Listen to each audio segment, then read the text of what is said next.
Venki, you are also somebody who's worked really, really deep in retail, right? The body of work that I saw in retail is something amazing. In fact, you were a retail influencer. I think in 2021 you were awarded. So the amount of work that you have done in retail is fairly, deep. So one of the things that I read, and I've been following you on this, is this whole framework that you have on big data in retail, right? And the effect of big data, and therefore the impact of customer engagement, personalization, omni-channel is something that you have really written and spoken about.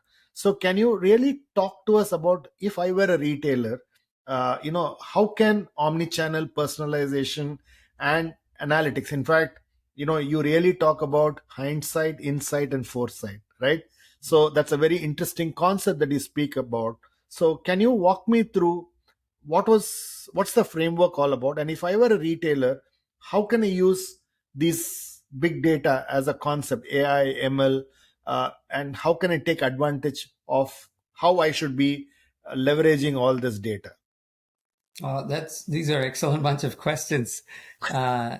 And this is my passion. I've been very fortunate to be not only working in retail, but also technology. And so the confluence of retail and technology is reshaping a lot of the retailing landscape.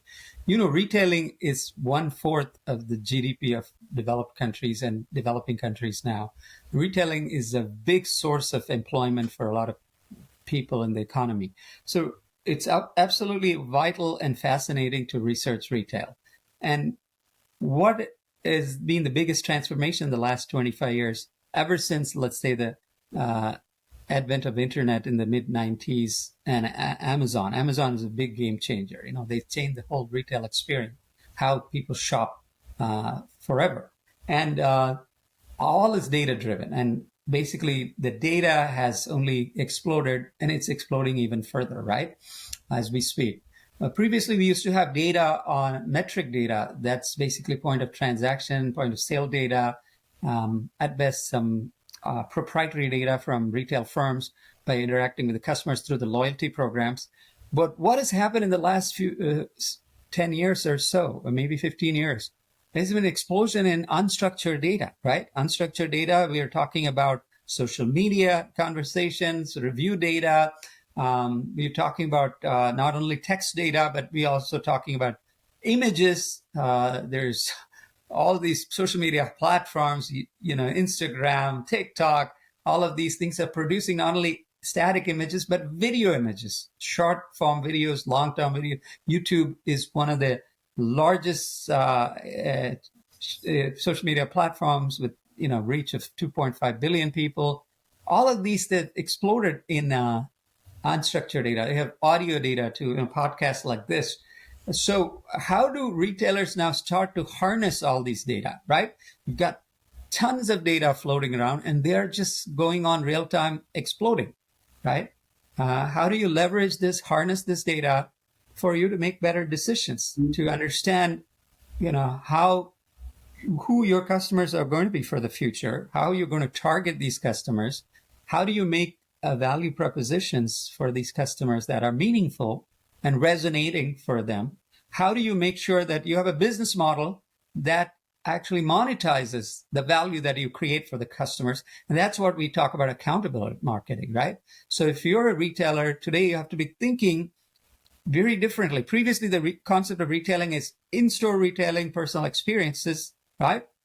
And don't get me wrong, in-store retailing is still very important. Physical brick and mortar is so important. In fact, one of my recent research will show that if you close stores, it has spillover effects on omni-channel, other channels. Don't think that, everybody's migrated to online. We don't need stores. We absolutely need stores. But we have to understand in a holistic perspective data. Their customers are now facing all kinds of touch points, devices. They're using devices. They want experiences that are seamless. They want experiences that are very integrated and synergistic, right? So as a retailer, you have to think differently. You have to think customer centric, and you have to start saying that now I have all this data. It helps me to understand what different sets of customers want, down to the level of, you mentioned personalization. That's where the machine learning and the AI really come in handy. Now we can analyze and we can understand what different customers want. We can predict even, that's what the Netflix and the Amazons of the world are doing. They're able to proactively anticipate what customers might need, even without customers telling what they want, right? So that's why you get these recommendations. You might like these books, you might like these movies, you might like this. Spotify gives you choices, all of these things.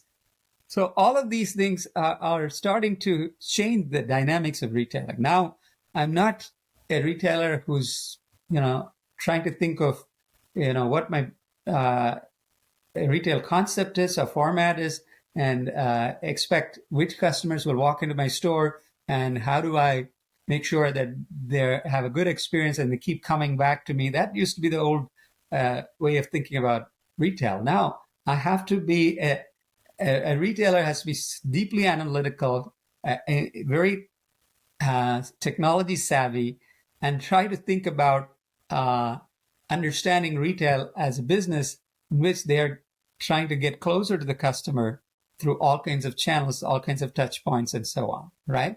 And so that's why we have to be more proactive. I give you lots of examples, right? Domino's used to be a very plain and old pizza location where you used to go and buy pizzas or even order takeouts and so on. But now they think themselves as a technology company who happens to be in pizza business, right? So why? Because they have changed the way in which they approach it. So people can order from anywhere, anytime, and keep track of the orders, and they fulfill the orders through, now drones, through self-driving vehicles. All kinds of possibilities exist for them. So they're deeply investing in technology. So this is what the framework that retailers have to think about is that, to manage this, harness this data. You mentioned this, I have hindsight, what has happened in the past. I have insights, what is happening right now. And how do I use the data to have foresights to anticipate, predict, and recommend things that's positive for the customer experience and also creates value for the firm. And so you can also use the car driving analogy where, you're driving a car, your hindsight is the rearview mirror view of what is happening and what happened and how should I. Insights is what's happening on the road and I'm following that.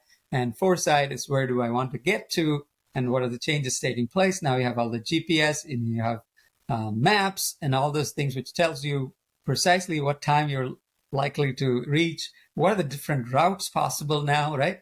If you go by this route, you'll save this much, or you can be more. You can save the environment if it might take longer. So that's how retailers have to look at it.